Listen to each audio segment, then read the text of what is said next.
Emva kokushula ubufakazi bami bokuthi wayiveza kanjani kumina uJesu, kodwa futhi emva kwalokho ngajika mina ngaba yiNazaretha. Baningi abantu abangibuzile ukuthi kwenza kanjani ukuthi uJesu eyiveze kumina, mina ngishintshe kodwa mase ngikhetha inkolo ngingene ebuNazarethini. Ngithi-ke ake ngizokuchaza lokhu. Mina ekufikeni kwami nje emhlabeni, uma wayesehambe kakhulu engabatholi abantwana, ehambe iy'nhlobo zey'nyanga ezahlukahlukene nabathandazi, kodwa kuthe ekugcineni wasehamba umama owayeyiNazaretha.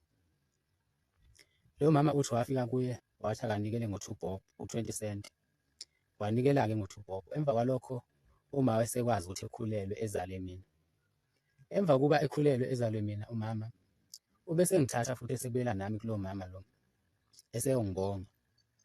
Uthe uma eqeda ukungibonga-ke lo mama wasesechaza ukuthi njengoba ngitholakale ngengilosi yalapha nje kwaShembe, kuyofanele ngiphile ngemithetho yakwaShembe ukuze izinto zami zizokhanya. Kuyofanele ngingagundi ekhanda, futhi kuyofanele ukuthi ngicuphavase nobusiswe khona. Noma-ke ngingayigcini yonke imithetho njengoba iqondile injalo, kodwa khona angigundi ekhanda. Lokhu ngizokuveza ukuthi kahle kahle ubuNazaretha mina ngazalwa nje ngiyilona iNazaretha ngendlela engangitholakale ngayo, futhi angikholelwa ekutheni kwaqondana. Sengivele ngizotholakala, angikholelwa kuleyo nto leyo.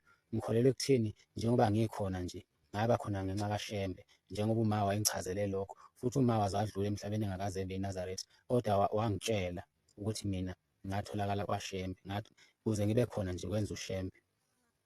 Ngakho-ke ngithi anginivezele ukuthi ngiyiNazaretha nje ngokokuzalwa.